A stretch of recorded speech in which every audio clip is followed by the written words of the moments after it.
Welcome to ANN TV. ముందుగా headlines చూద్దాం. మధ్య బంగాళాఖాతంలో కొనసాగుతున్న వాయుగుండం ఇది మరింత బలపడి తుఫానుగా ఆపై తీవ్ర తుఫానుగా మారే అవకాశం. ఒరిస్సా, బెంగాల్ రాష్ట్రాల్లో భారీ వర్షాలు. ఏపీలో అత్యధిక ఉష్ణోగ్రతలు కొనసాగుతాయన్న ఐఎండీ.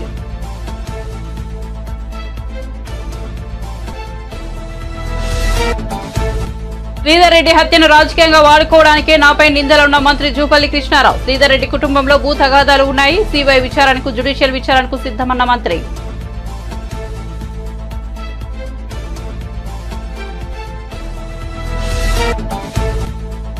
బ్లడ్ శాంపిల్ ఇద్దాం, దమ్ముంటే రావాలంటూ సోమిరెడ్డికి కాకాని సవాల్.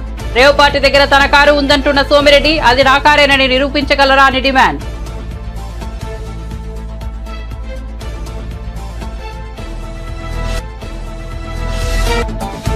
బీఆర్ఎస్ అభ్యర్థి గోల్డ్ మెడలిస్ట్, కాంగ్రెస్ అభ్యర్థి బ్లాక్ మెయిలర్. ఎవరిని ఎన్నుకుంటారో తేల్చుకోండన్న కేటీఆర్. మోసగాళ్ల మాటలను నమ్మి గోసపడవద్దని అసెంబ్లీ ఎన్నికల్లో కేసీఆర్ చెప్పారు. ఆయన కాంగ్రెస్ ను నమ్మి ఓటు వేశారని వెల్లడి.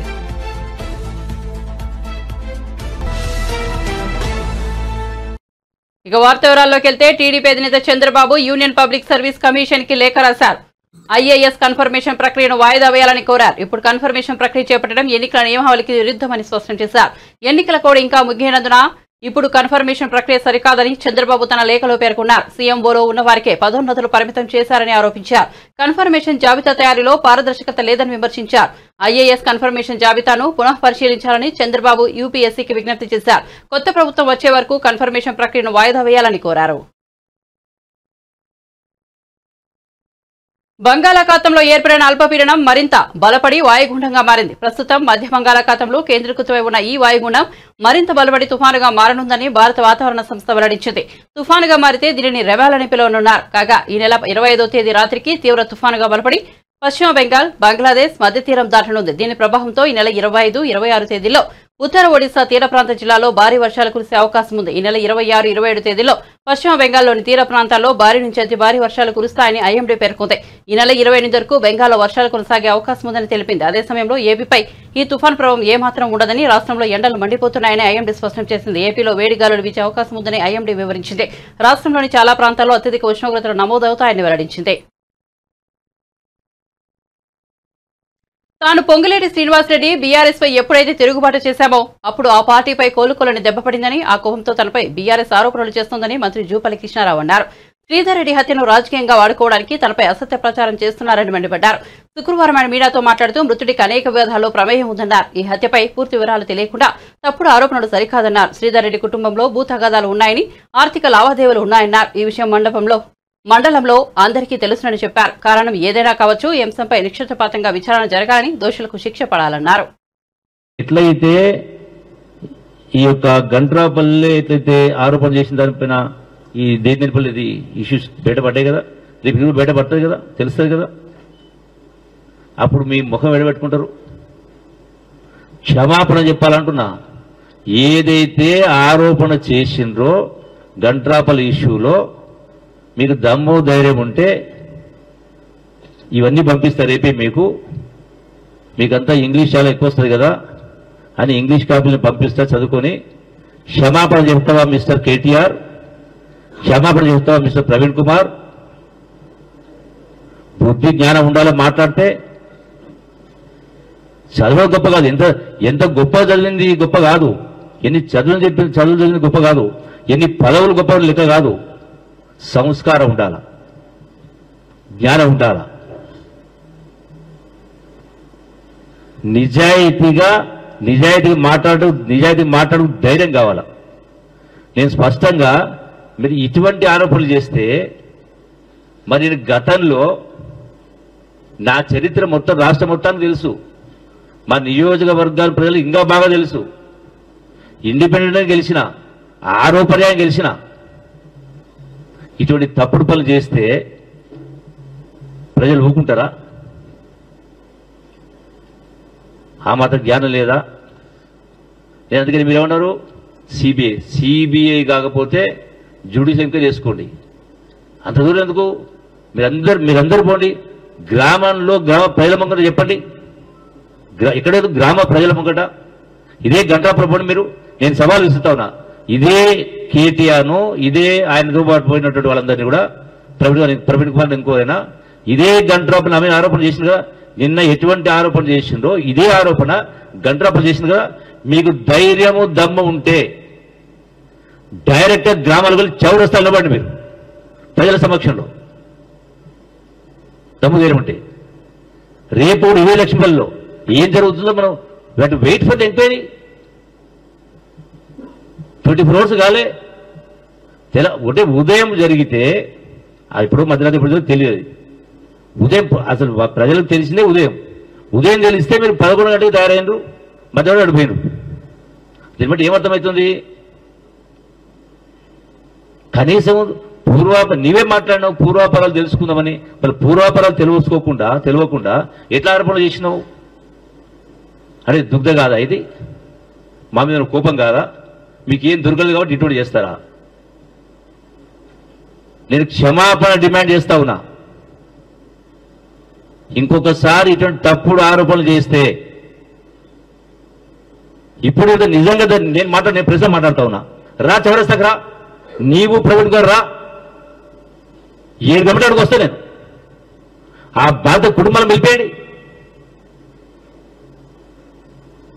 బేకూఫ్ నాయలు బేకూఫ్ మాట మాట్లాడుకుంటూ మీ బేకూఫ్ మాట కూడా ఇంత అంటే పబ్లిక్ అంతా చూతే చేస్తారా? మీ బాగా ఉంది పత్రిక మీడియా అడ్డం ఉందని.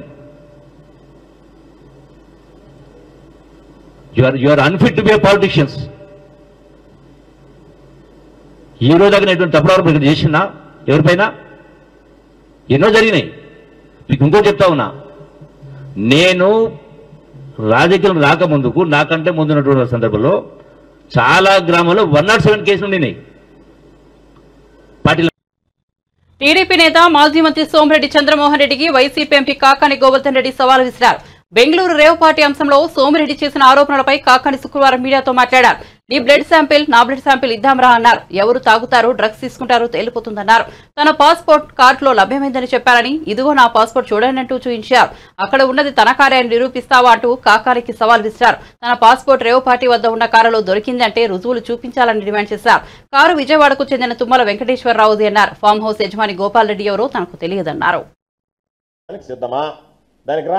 దాంతో పాటు ఎవరికి ఏ అలవాట్లు ఉన్నాయనేటువంటిది ప్రజలకు తెలియాలి. కాబట్టి ఒకసారి నీ బ్లడ్ శాంపిల్ నా బ్లడ్ శాంపిల్ 2 ఇస్తే కౌంటింగ్ దాకా పూజలు చేస్తాడయ్యానని, కాబట్టి కౌంటింగ్ దాకా దేవుడు నువ్వు నమ్మతామని నేను అనుకుంటున్నా. ఎక్కడన్నా దేవుడి దగ్గరికి వచ్చి అయ్యా నేను ప్యాక్ ఆడను, నాకు ప్యాక్ ఆట అలవాటు లేదు, కాబట్టి నేను క్లబ్బులకు బాను, నేను మందు కొట్టను, కాబట్టి నేను ఏమీ అలవాటు లేనటువంటి వాడిని నువ్వు ప్రమాణం చేయడానికి సిద్ధమా?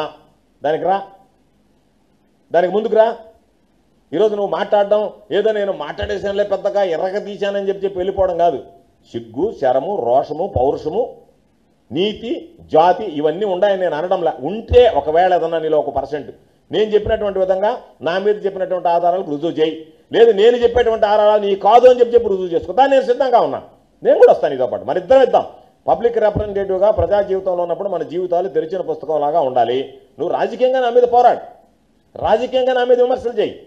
ఎన్ని రకాలైనటువంటి విమర్శలు చేశావు నువ్వు, అనేక రకాలైనటువంటి కంప్లైంట్ చేశావు నా మీద ఎన్నికల కమిషన్కి. అవి చెయ్యి, ఎందుకంటే రాజకీయాల భాగం. నువ్వు వ్యక్తిగత జీవితంలో ఒక వ్యక్తిగతంగా నా మీద మరకదల్లాలనో లేకపోతే నా మీద బురద చల్లాలనో నువ్వు చేసినటువంటి ప్రయోజనం, నువ్వు చేసినటువంటి ప్రయత్నం ఈరోజు తిప్పి ఆకాశం మీద ఉమ్మేస్తే నీ ముఖాన పడ్డట్టుగానే నిన్నే జనాలు చీకొట్టేటువంటి పరిస్థితి వచ్చిందా లేదా ఒక్కసారి జనంలోకి వెళ్ళి కనుక్కో. ఒక కారుకి ఒక డూప్లికేట్ సంబంధించినటువంటి జెరాక్స్ కాపీ అంటిస్తే దానికి సంబంధాలు అంటగట్టేటువంటి పరిస్థితికి నువ్వు దిగజారిపోతే ఇంకా నీ చీకటి కోణాలు చాలా ఉన్నాయి. వాటిని కూడా పోలీసుకి అప్పచెప్పి వాటిని కూడా వెరిఫై చేయమంటున్నాం. ఇదే విషయంలో దానికి సంబంధించినటువంటి ఏమేమి బయటకు వస్తాయనేటువంటిది కూడా ఒక అర్థం ఉంటుంది. ఎందుకంటే నన్ను గ్యాంగ్స్టర్ అన్నావు. నేను ఈరోజు చెప్తున్నా, రేడియం విగ్రహాలు అమ్మడానికి తిరిగినటువంటి వాడి, పురాతనమైనటువంటి పంచలోహ విగ్రహాలను అమ్మినటువంటి వాడి, విదేశాలకు అమ్మినటువంటి వాడి. నువ్వు గ్యాంగ్స్టర్ అంటే ఎవరిని అంటారు? స్మగ్లర్ అని ఎవరిని అంటారు? నీలాంటి వాడిని అంటారా, నాలాంటి వాడిని అంటారా? లేదు నేను రేడియం బొమ్మలు ఎత్తుకుని నా కారులో తిరగలేదని ప్రమాణం చేస్తావా? పోనీ అదేని చెప్పు. నేను రేడియం బొమ్మలు కానీ మరొకటి కానీ ఆ విగ్రహాలతో నేను ఎప్పుడు డీల్ చేయలేదు, నేను మందు కొట్టలేదు, నేను ప్యాక్ ఆడలేదు, నాకు అలవాటు లేదు, నేను ఎక్కడ ఏ పరాయి స్త్రీలతో నాకు అక్రమ సంబంధాలు లేవు. ఇవన్నీ మాట్లాడగలవా? నీ బ్రతుకు నువ్వు చెప్పగలవా? నువ్వు సిద్ధంగా ఉన్నావా? నేను చెప్తున్నా నువ్వు తాగుబోతువి, తిరుగుబోతువి అని చెప్తున్నా. కాబట్టి వ్యక్తిగతంగా మాట్లాడేటప్పుడు ఎప్పుడైనా సరే మన ఏదో అన్నాడు రా చూసుకుందామని. ఏంది చూసుకునేది? ఒక దెబ్బ కొడితే మొక్కాల దెబ్బ వేస్తే కాలు దెబ్బే సరిపోద్ది నీక. నువ్వేది మళ్ళీ చూసుకునేది? ఏమి చూసుకుందాం మనం? ఏమి చూసుకోవాలి నీతో? రా, ఎప్పుడో చెప్పు, ఎక్కడో చెప్పు. అదేమంటే రా చూసుకుంది. ఏం చూసుకునేది నువ్వు? దెబ్బ గట్టిగా కొడితే మొక్కాలు దెబ్బ వేస్ట్ అయిపోయినా, వాడు అనవసరంగా కొట్టినట్టు అయిపోయినా, కాలు దెబ్బకే అతలాకొతలం అయిపోతావా? నువ్వేదేమంటే నేనేదో రా చూసుకుందాం అంటే ఏం చూసుకునేది? ఏం చూసుకుందాం? కాబట్టి నువ్వు దగ్గర ఏదన్నా ఉంటే ఊరికే అది ఇది మాట్లాడడం కాదు. నేను చెప్పా కొన్ని నీ మీద వాస్తవం, నేను చెప్పేది ఏది అబద్ధం కాదు. మీరు రాజకీయంగా మాట్లాడాలంటే రాజకీయంగా మాట్లాడుతున్నావు, వ్యక్తిగతంగా మాట్లాడావు కాబట్టి నీ రోజులాంటి లాడ్జీ బాగోతుందని చెప్పా. ఇవన్నీ పొంకాలు చెప్పుకుంటూ పోతే నీ చీకటి కొనాల గురించి సిమ్లాలో నువ్వు పావు ప్లేట్ బిర్యానీ తిని బిల్లు కట్టకుండా పోతే నేను సిమ్లా వాళ్ళు చుట్టుపట్టుకున్న నాయకు కొట్టిన దగ్గర నుంచి సిమ్లా హోటల్లో నీ చరిత్ర అంతా చెప్తా. నేను నీ చరిత్ర అంతా నెల్లూరు జిల్లాలో ఉండేటువంటి వాళ్ళందరికీ తెలుసు. ఎందుకంటే తమరితో ఉండేటువంటి వాళ్ళే, తమరితో గడిపినటువంటి వాళ్ళే తమరితో విభేదించి అయ్యా ఇదిగో ఈ బ్రతికిట్లాంటిదని చెప్పి పొంకాలుగా బయట చెప్పేటువంటి పరిస్థితి ఉంది. కాబట్టి నువ్వు ఏదైనా రాజకీయంగా ఎదుర్కొనేటువంటి దమ్ము, ధైర్యం, శక్తి ఉంటే రాజకీయంగా రాజకీయంగా ఎదుర్కొన్నావు. ఎందుకంటే దౌర్భాగ్యం ఈ రాజ్యాంగం కల్పించినటువంటి ప్రజాస్వామ్య వ్యవస్థలో ఎటువంటి వేదం మీదైనా పోటీ చేయాలా. రేవంత్ రెడ్డి ప్రభుత్వానికి 5 ఏళ్లు డోకా లేదని, ఎన్ని కుట్రలు చేసినా ముఖ్యమంత్రిని ఏమీ చేయలేరని టీపీసీసీ వర్కింగ్ ప్రెసిడెంట్ జగ్గారెడ్డి అన్నారు. శుక్రవారం ఆయన మీడియాతో మాట్లాడుతూ బీజేపీ నేతలు ప్రభుత్వాలను పడగొట్టడంలో ప్రొఫెసర్లోనే ఎద్దేవా చేశారు. 25 మంది బీఆర్ఎస్ ఎమ్మెల్యేలు కాంగ్రెస్ పార్టీలో చేరుతారని కేంద్ర మంత్రి కిషన్ రెడ్డి చేసిన వ్యాఖ్యలను తాను స్వాగతిస్తున్నానన్నారు. అందుకే బీజేపీ నుంచి కూడా 5 ఎమ్మెల్యేలు తమ పార్టీలో వస్తున్నారని వ్యాఖ్యానించారు. మాజీ మంత్రులు కేటీఆర్, హరీష్ రావులు ముఖ్యమంత్రిపై బురద జల్లుతున్నారని విమర్శించారు. కాంగ్రెస్ పార్టీకి రాజకీయంగా బీజేపీ, బీఆర్ఎస్ శత్రువులే అన్నారు. కాంగ్రెస్ అధికారంలోకి వచ్చాక ప్రతీకార రాజకీయాలకు పాల్పడుతోందన్న బీఆర్ఎస్ నేతల ఆరోపణలపై కూడా జగ్గారెడ్డి స్పందించారు. కాంగ్రెస్ ఏనాడు హత్య రాజకీయాలను ప్రోత్సహించలేదన్నారు. తెలంగాణలో ఎప్పుడూ హత్య రాజకీయాలు జరగలేదన్నారు. అంటే కిషన్ రెడ్డి గారు మాటల్లో ఏం కనబడ్డదంటే మాకు ఈ 25 మంది బీఆర్ఎస్ ఎమ్మెల్యేలు కాంగ్రెస్లో చేరుతారు అని చెప్పిండు అని అంటే దాని యొక్క ముఖ్య ఉద్దేశం ఏంటంటే ఈ 5 నెలల కాంగ్రెస్ గవర్నమెంట్ తెలంగాణలో మంచి పరిపాలన అందించింది కాబట్టి అందుకే 25 మంది ఎమ్మెల్యేలు కాంగ్రెస్లో జాయిన్ అవుతారని చెప్పినట్టుగానే కాంగ్రెస్ పార్టీ భావిస్తున్నది.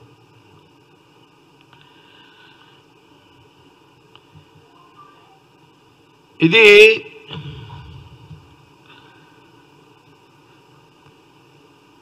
ఒక అందుకు చెప్పాలంటే కాంగ్రెస్ జాతీయ స్థాయిలో ఎక్కడైనా కానీ జాతీయ రాజకీయాల్లో కాంగ్రెస్కి బీజేపీకి ఎక్కడ కూడా పడదు. రాజకీయంగా మేము కాంగ్రెస్ బీజేపీ 2 శత్రువులే జాతీయ స్థాయిలో, పాలసీల పరంగా శత్రువులం.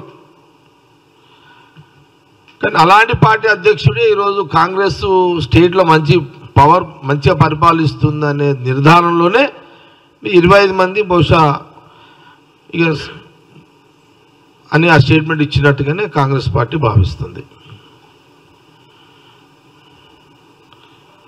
సరే వాళ్ళ పార్టీలో 5 మంది ఉన్నోళ్ళు 8 మంది ఉన్నారు అనుకుంటా, అందులో ఒక 5 మంది కూడా బయటికి పోవచ్చు అనే ఒక ప్రచారం కూడా జరుగుతున్నది. కాకపోతే డైరెక్ట్గా బీజేపీ ఎమ్మెల్యేలు పోతారు అని కిషన్ రెడ్డి గారు అనలేరు కదా.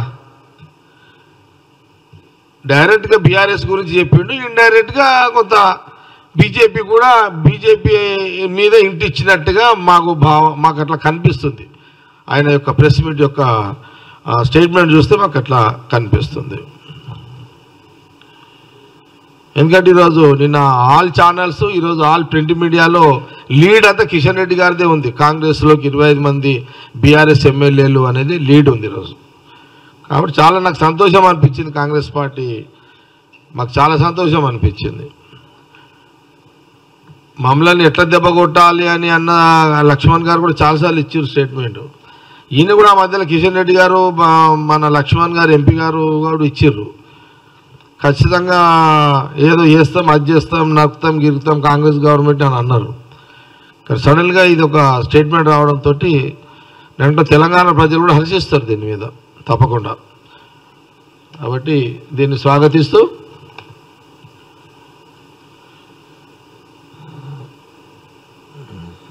ఇప్పుడు ఈ వరి దాని మీద మాట్లాడుతున్నాడు. కిషన్ రెడ్డి గారి ప్రాబ్లం ఏంటంటే అంటే చాలా సీనియర్ మోస్ట్ లీడరు, మనలో ఏం అనుమానం లేదు. కానీ వరి గురించి బహుశా అవగాహన లేకపోవచ్చు అంతే. వరి పంట మీద, ధాన్యం మీద బహుశా కిషన్ రెడ్డి గారికి అవగాహన లేకనే కొంత స్టేట్మెంట్లు తప్పిదాలు వస్తేనే కొంత సవరణ చేసుకోవాలని కాంగ్రెస్ పార్టీ సలహా ఇస్తుంది కిషన్ రెడ్డి గారికి. అదే అసలు ధాన్యం ఒక ధర ఫిక్స్ చేసేదే కేంద్రం కదా. మోసగాళ్ల మాటలు నమ్మి గోసపడవద్దని అసెంబ్లీ ఎన్నికల్లో కేసీఆర్ చెప్పారు. ఆయన కాంగ్రెస్ కు నమ్మి ఓటు వేశారు. నేడు కాంగ్రెస్ పార్టీ వాళ్ళలో అన్ని వర్గాల ప్రజలు ఇబ్బంది పడుతున్నారని బీఆర్ఎస్ వర్కింగ్ ప్రెసిడెంట్ కేటీఆర్ అన్నారు. చోటుప్పల్ మండలం దామరి గ్రామంలోని బాలాజీ గార్డెన్లో నిర్వహించిన మునుగోడు ఎన్నికల నియోజకవర్గ పట్టభద్రుల ఎన్నికల సన్నాహక సమావేశంలో పాల్గొన్నారు. ఈ సందర్భంగా ఆయన మాట్లాడుతూ కాంగ్రెస్ కావాలన్నా కరెంటు కావాలన్నా అనే విషయంలో రైతులు, గీత కార్మికులు ఆలోచన చేయాలన్నారు.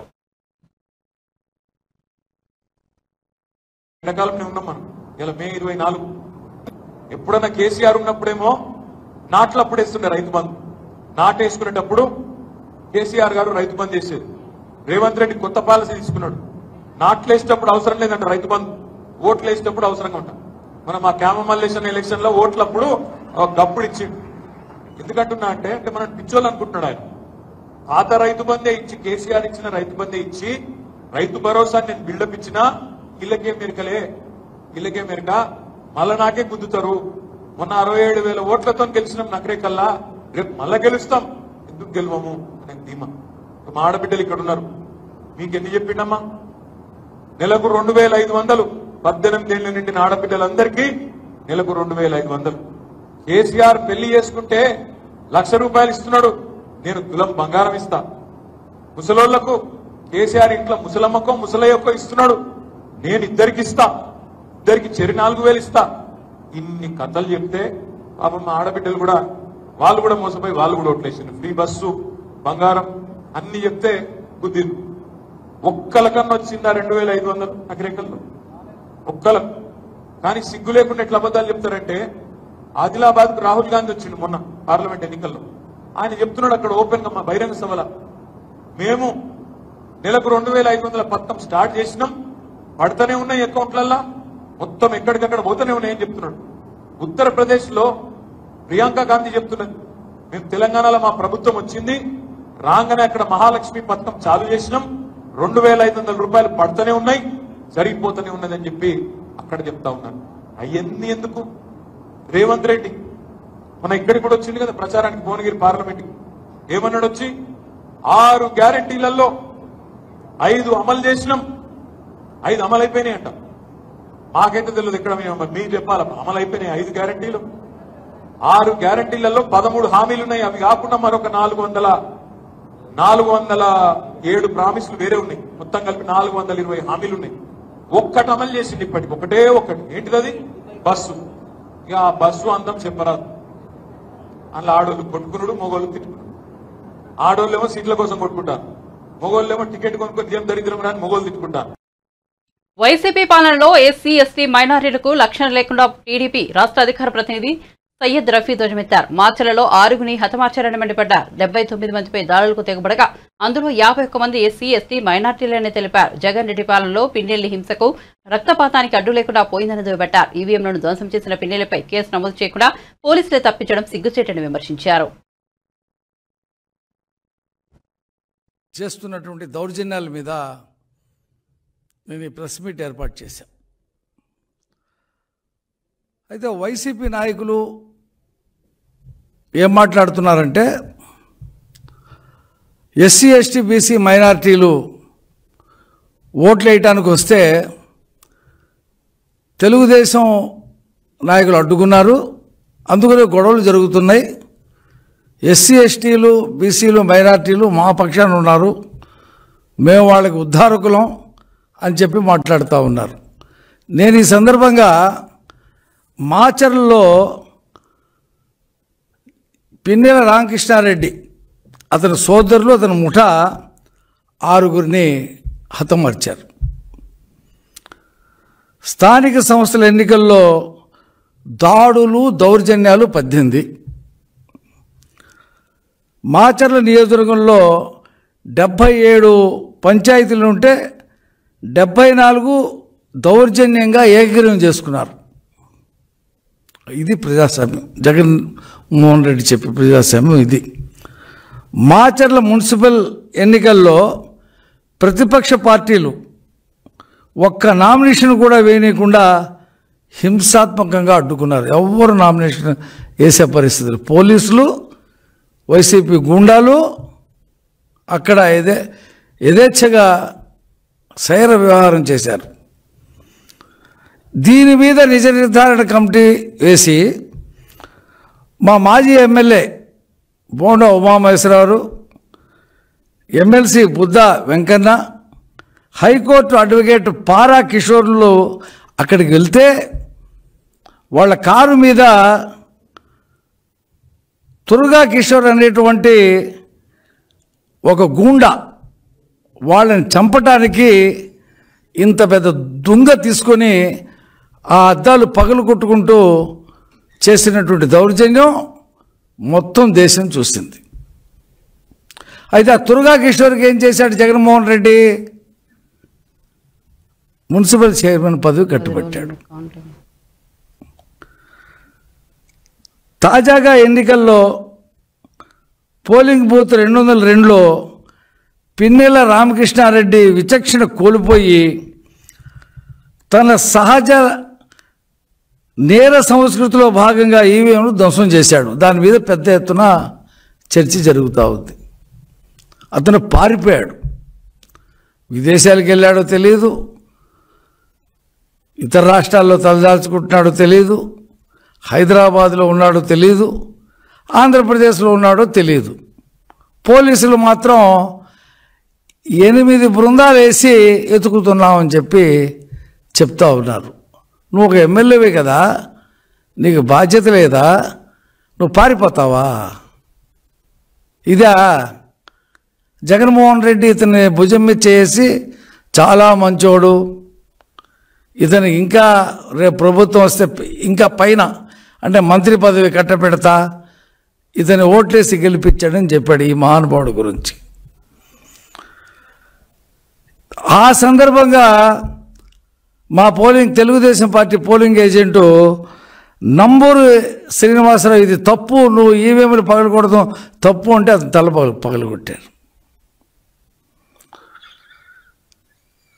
అతన్ని హత్యా నేరం కింద అరెస్ట్ చేయకుండా తెలుగుదేశం పార్టీ అధికార ప్రతినిధి బుద్ధా వెంకన్న కీలక వ్యాఖ్యలు చేశారు. ప్రస్తుతం తమ పార్టీ జాతీయ ప్రధాన కార్యదర్శిగా ఉన్న నారా లోకేష్ కు అధినేత చంద్రబాబు నాయుడు ప్రమోషన్ ఇవ్వాలని, రాష్ట్ర అధ్యక్ష బాధ్యతలు అప్పచెప్పాలని అన్నారు. ఇది తమ వినతి పత్రం కాదని డిమాండ్ అని వ్యాఖ్యానించారు.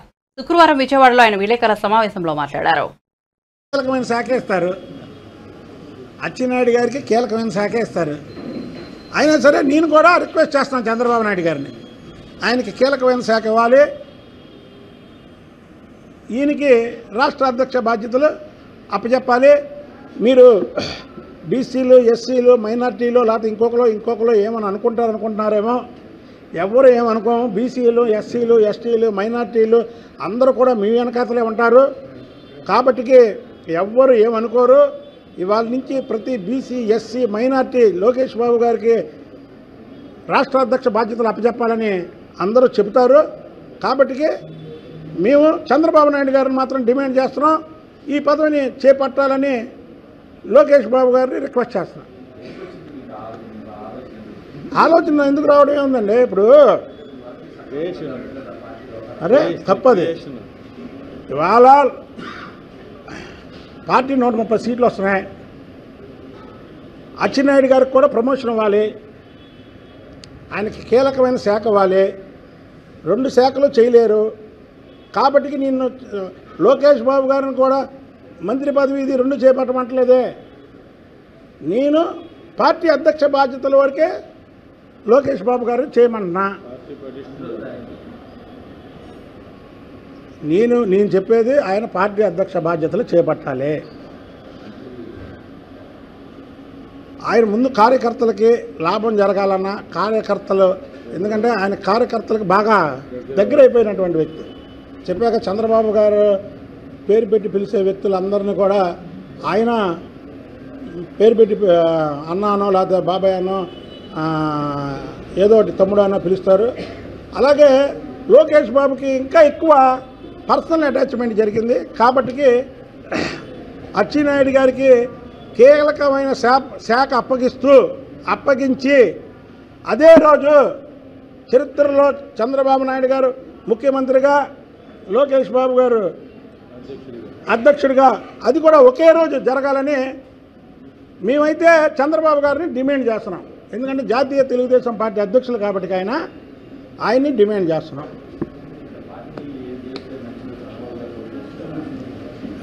ఇప్పుడు చంద్రబాబు గారికి తెలుసు, మేము నేను చంద్రబాబు నాయుడు, నేను పార్టీలో వన్ ఆఫ్ ది మెంబర్నే కదా. నేను రాష్ట్ర పార్టీ తెలుగుదేశం పార్టీ ప్రధాన కార్యదర్శిని. 5 ఏళ్ళు తెలుగుదేశం పార్టీ గురించి పోరాడానా లేదా చెప్పండి మీరు? పోరాటం చేయలేని వాళ్ళు టికెట్లు తెచ్చుకున్నారా? మాకు టికెట్లు ఇవ్వకపోయినా మేము పార్టీకి అంకిత భావంతో ఆ కుటుంబానికి లాయల్గా మేము ఉన్నాం కదా. కాబట్టి డిమాండ్ చేసే హక్కు నాకుంది. అది కూడా చెప్తున్నా, డిమాండ్ చేసే అర్హత నాకుంది. కాబట్టి నేను అది చేస్తున్నా. నా గురించి అయితే కరెక్ట్ కాదు. అది అందుకనే చెప్పేది నేను ఒక బీసీ. కాంగ్రెస్ ప్రభుత్వం ఉద్యోగులను, నిరుద్యోగులను మోసం చేసింది. 6 గ్యారంటీలను 100 రోజుల్లో అమలు చేస్తామని మోసపూరిత హామీలిచ్చి గెలిచాక ఒక్క హామీ కూడా అమలు చేయలేదని మాజీ మంత్రి ఎమ్మెల్యే హరీష్ రావు అన్నారు. శుక్రవారం పట్టభద్రుల ఎన్నికల ప్రచారంలో భాగంగా ఖమ్మం జిల్లా సత్తుపల్లి నియోజకవర్గంలో నిర్వహించిన సన్నాహక సమావేశంలో పాల్గొని మాట్లాడారు. హామీలను అమలు చేయకుండా మొద్దు నిద్రపోతున్న కాంగ్రెస్ ను తట్టిలేపాలంటే ఆ పార్టీని ఓడగొట్టాలని పిలుపునిచ్చారు. తర్వాత ఇవాళ చేతులెత్తింది కాంగ్రెస్ పార్టీ. ఏం చెప్పారు? 6 5 అయినాయట. 5 అయినాయా? 6 5 అమలైనాయి అంటున్నాడు రేవంత్ రెడ్డి. అయినాయే? మీరే చెప్పాలి. మొదటి హామీ మహిళలకు మహాలక్ష్మి కింద 2500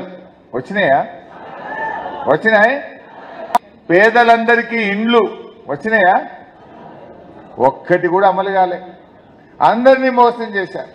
ముఖ్యంగా విజ్ఞానవంతులు, మేధావులు, విద్యావంతులు, గ్రాడ్యుయేట్లు ఇవాళ మీరు ఆలోచించాలి. ఇక్కడ కాంగ్రెస్ పార్టీ ఓడిపోతే ఉన్న గవర్నమెంట్ పడిపోతుందా? కాంగ్రెస్ గవర్నమెంట్ ఏం పడిపోదు.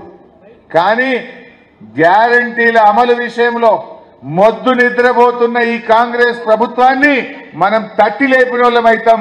బిడ్డ నువ్వు అమలు చేయలేదు కనుకనే నిన్ను ఓడగొట్టినామని వాళ్ళ కళ్ళు తెరిపించాల్సిన అవసరం ఉంది. ఇలా విద్యార్థులకు ఏం చెప్పారు? 5 లక్షల విద్యార్థి భరోసా కార్డు ఇస్తామన్నారు. అమ్మాయిలకు స్కూటీలు ఇస్తామన్నారు. భరోసా కార్డు లేదు, స్కూటీ ముచ్చట లేదు. నిరుద్యోగ యువతకు ఏం చెప్పారు? 4000 నిరుద్యోగ భృతి ఇస్తామన్నారు. అంతేకాదు నిరుద్యోగులకు మెగా డిఎస్సి ఇస్తాం, 2 లక్షల ఉద్యోగాలు నింపుతాం, ₹1 ఫీజు లేకుండా మీరు దరఖాస్తులు పెట్టచ్చు అన్నారు. ఒక్కటన్నా అమలైందా? ఇంకా ఇలా ఒక్క ఉద్యోగ నోటిఫికేషన్ ఇచ్చారా? వాళ్ళు ఏం చెప్పారు? నిరుద్యోగులకు 2 లక్షల ఉద్యోగాల జాబ్ క్యాలెండర్ ఇస్తామన్నారు. 6 నెలలైనా ఏమైంది మీ జాబ్ క్యాలెండర్ అని అడుగుతా ఉన్నా. 6 నెలల్లో జాబ్ క్యాలెండర్ ఎందుకు ఇవ్వలేదో ఇవాళ కాంగ్రెస్ పార్టీ సమాధానం చెప్పాల్సిన అవసరం ఉంది. మొన్న మేము అసెంబ్లీలో అడిగినాం, నిరుద్యోగ భృతి ఇస్తామన్నారు కదా, ఎప్పటి నుంచి ఇస్తారు అని అడిగినాం. ఎప్పటి నుంచి ప్రారంభమైద్దని అడిగాం. మీ జిల్లా మంత్రి, ఉప ముఖ్యమంత్రిగా ఉన్న బట్టి గారు లేచి అంటాడు, మేము ఎలక్షన్లల్లా నిరుద్యోగ భృతి ఇస్తామని మాట ఇయ్యలేదు అంటాడు. ఇచ్చిందా లేదా? రాహుల్ గాంధీతో చెప్పించారు, ప్రియాంక గాంధీతో చెప్పి. బులెటిన్ ముగించే ముందు హెడ్లైన్స్ మరోసారి చూద్దాం. మధ్య బంగాళాఖాతంలో కొనసాగుతున్న వాయుగుండం ఇది మరింత బలపడి తుఫానుగా, ఆపై తీవ్ర తుఫానుగా మారే అవకాశం. ఒడిశా, బెంగాల్ రాష్ట్రాల్లో భారీ వర్షాలు. ఏపీలో అత్యధిక ఉష్ణోగ్రతలు కొనసాగుతాయన్న ఐఎండీ.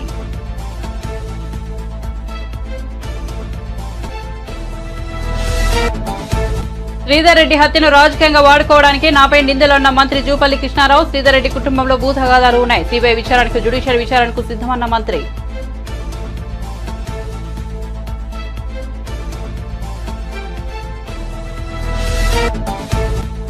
బ్లడ్ శాంపిల్ ఇద్దాం, దమ్ముంటే రావాలంటూ సోమిరెడ్డికి కాకాని సవాల్. రేవ్ పార్టీ దగ్గర తన కారు ఉందంటున్న సోమిరెడ్డి, అది నా కారేనని నిరూపించగలవా అని డిమాండ్.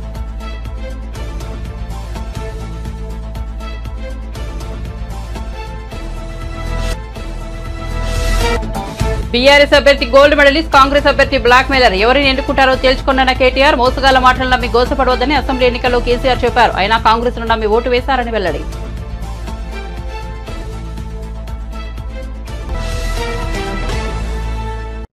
మరిన్ని అప్డేట్స్ కోసం చూస్తూనే ఉండండి A9 TV.